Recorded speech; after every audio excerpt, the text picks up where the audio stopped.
Hi, everybody. It's Jeff Barton. Welcome to the Mortgage Minute. We're on Facebook and LinkedIn, as well as Instagram and a number of other social media channels.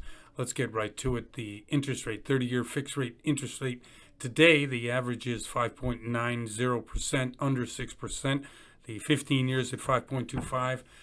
The FHA is at 5.32. Jumbo's at 5.05, and the 5/1 ARM's at 5.40. The 2-year yield on the bond is 3.057, and the 10-year yield is 3.095. Yes, that is a flattening. Yes, it is a recession. Red flashing lights. So if you're out there and you're, a betting person, are we going to go into a recession? Are we not going to go into a recession? Tomorrow, inflationary news is going to come out. We're going to see what the inflation numbers are for June.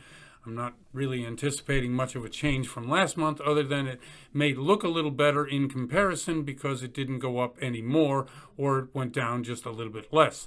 And inflation is a long-term problem. One of the things I wanted to share with you today, I went into a 7-Eleven or something yesterday and tried to buy a Snickers bar. $3 for a Snickers bar. I'm like, that's inflation. And you can't tell me that the company itself isn't taking advantage of the inflationary cycle to bump prices. Price of sugar, price of chocolate has gone up to what? Anyway, a Snickers bar when I was a kid was a nickel. Just saying. Okay, Powell vows. Okay, yes, our good man Jerome Powell has been vowing that he will fight inflation and ride around on a horse with a helmet on and do whatever he can to keep inflation where it is, i.e. raising rates. But how many rate hikes is that, and is that the best thing to do? There are a couple people, especially Michael Burry, the guy who was the Big Short guy, the movie that came out with Christian Bale. Anyway, he says that the Fed is actually going to do the exact opposite, i.e. they're going to stop this cycle and say they will do a U-turn and actually lower interest rates, which is what a lot of articles that I've read over the last week and a half has said, look, the attack on inflation through old methods is not the way by which we need to look at this. Inflation is here because other things other than the Fed being in control and being able to control this is happening. And if we don't pay respects to that, we will suffer not only a attack on the inflation and having inflation come down, but we will also see a recession come bigger, harder, and the economy fall faster. I don't know, I'm not an economist, but these are some of the things, and that's what he says. The firings, layoffs, and the consolidation in the real estate world. Yes, it is happening already. Real estate and mortgage companies, we talked about it on the radio show. And by the way, you can see that radio show on YouTube, Jeff Barton, the Mortgage Voice. Yes, it is a podcast, but it is also on 5 celestial radio stations in 3 different states.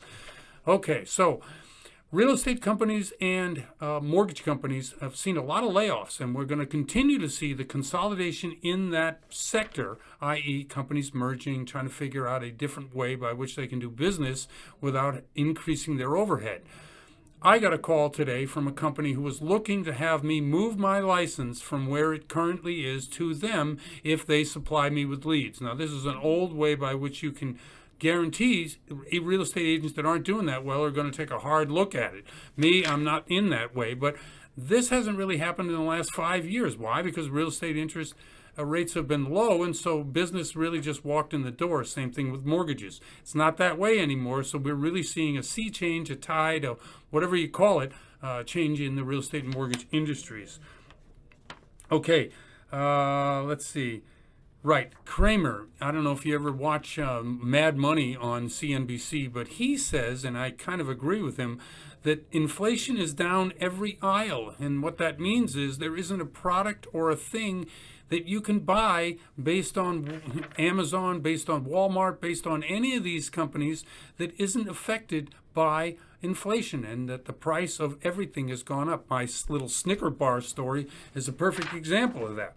Okay, 3 and 5 live paycheck to paycheck. Another example of the confounding part of what the economy is doing is that the survey that was sent out said 3 in 5 people are living paycheck to paycheck. Now, maybe a little bit better than it was 5 years ago, but still, you can see that the demand on prices is going to stay because people really need the money. And if prices are going to go up, you got to have also the corresponding inflation in wages go up. I know in several states, $15 an hour is the minimum wage, but that's, that's not it everywhere, but it will continue to be pressure on unions and other people who pay in order to pay more money, which obviously means that prices that people are charging for their particular product is also going to go up. So the pressure on pricing, pressure on upward pricing, that's not going away. And I don't know if increasing or killing demand, as they like to say, is really going to solve that particular problem. Okay, Moodys. Moodys is one of the ratings agencies. Moodys says the rise in home price is over, that the mortgage rates, weaker home sales, and the pending recession has really killed the real estate market. Well, real estate market is one of the best places by which people are employed. Is that really what we want to do? Oh my gosh, we're way over 5 minutes. Anyway, I'm Jeff Barton. This is the Mortgage Minute, and we'll see you next time.